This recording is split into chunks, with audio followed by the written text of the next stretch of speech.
तो कर्मचारी को मिलेगा 8,500 रुपया प्रति महीना पेंशन।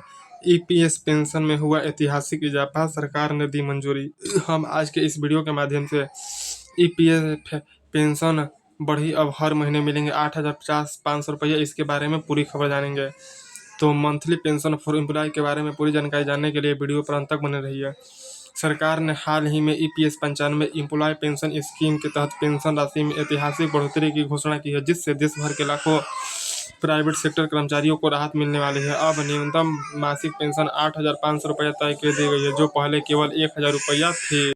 यह फैसला खास तौर पर उन बुजुर्ग कर्मचारी के लिए किसी वरदान से कम नहीं है जो वर्षों तक काम करने के बाद भी मामूली पेंशन में गुजारा कर रहे थे। इस नई व्यवस्था से न सिर्फ पेंशनर्स को वित्तीय स्थिरता मिलेगी, बल्कि उनके जीवन स्तर में भी सुधार होगा। ईपीएस पेंशन में यह बढ़ोतरी अगस्त 2025 से लागू मानी जा रही है और इसके लिए केंद्र सरकार ने औपचारिक मंजूरी भी दे दी है। आइए अब विस्तार से समझते हैं कि यह बदलाव किस तरह से आपकी ज़िंदगी पर असर डालेगा। ईपीएफ पेंशन में क्या है नया बदलाव?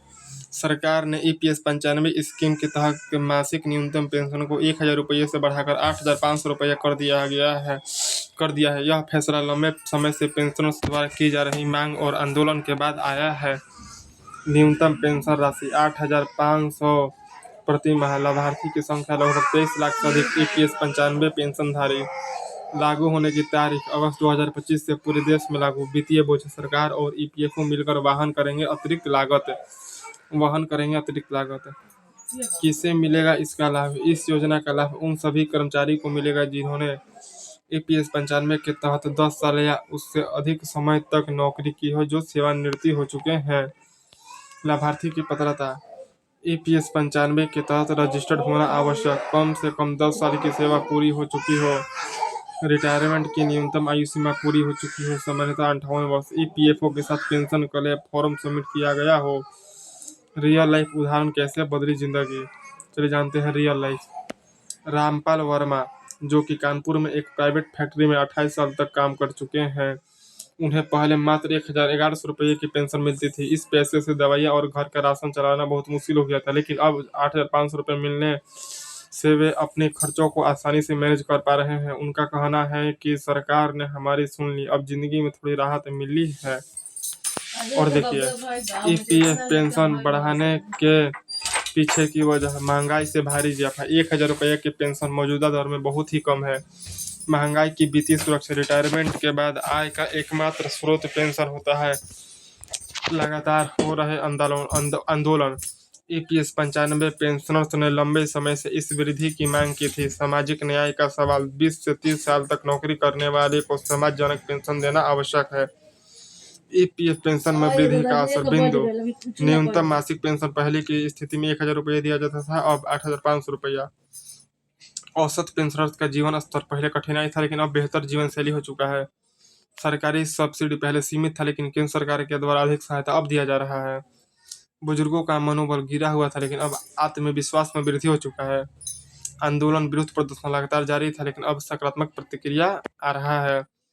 पेंशन के लिए आवेदन कैसे करें? अगर आप इस योजना का लाभ लेना चाहते हैं तो नीचे दिए गए स्टेप्स को फॉलो करें। ईपीएफओ की आधिकारिक वेबसाइट www.epfindia.gov.in पर जाएं। पेंशनर सर्विस सेक्शन पर क्लिक करें। फॉर्म 10D भरें और महत्वपूर्ण दस्तावेज को अपलोड करें। आधार कार्ड, पासबुक तथा सर्विस बुक के एक बुक जरूर साथ रखें। सबमिट के बाद नज़दीकी ईपीएफओ ऑफिस में कंफर्मेशन लें। मेरा अनुभव क्या जरूरी है यह बढ़ोतरी: मैंने खुद के परिवार में एक चाची जी है जो 25 साल प्राइवेट कंपनी में अकाउंटेंट रहे। रिटायरमेंट के बाद सिर्फ 1,200 रुपये पेंशन में उनका जीवन मुश्किल हो गया था। अब सरकार ने इस फैसले से उनका मनोबल तो बढ़ा ही है, सरकार ही अब वो अपनी दवाइयाँ और खर्चों को आसानी से मैनेज कर पा रही है। साथ ही इस फैसले से समाज में बुजुर्ग के प्रति सम्मान और भरोसे का वातावरण बना है। देखिए, यहाँ पर लिखा है ईपीएस पेंशन बढ़ने से कौन से वर्ग होंगे सबसे लाभान्वित। 50 से 70 वर्ष के वे सभी बुजुर्गों को ईपीएस 95 के अंतर्गत रजिस्टर्ड है। लो इनकम वर्कर्स जो 20 से 30 साल तक काम कर चुके हैं। ग्रामीण क्षेत्रों के श्रमिक जो अब शहर में जाकर रिटायर हो चुके हैं। ऐसे परिवार जिनके पास कोई दूसरा आय का स्रोत नहीं है। भविष्य की संभावना है: आगे चलकर पेंशन को 10 साल तक ले जाने की चर्चा है। ईपीएस पेंशन को महंगाई के अनुसार सालाना रिवाइज किया जा सकता है। पेंशन प्रक्रिया को डिजिटल बनाकर और आसान किया जा सकता है। पेंशन धारकों के लिए हेल्थ इंश्योरेंस स्कीम भी जोड़ी सकती है। तो आई होप से आप लोगों को आज के इस वीडियो के माध्यम से ईपीएस पेंशन के बढ़ोतरी के बारे में जानकारी मिल गया होगा। तो लाइक करें, शेयर करें, सब्सक्राइब करें।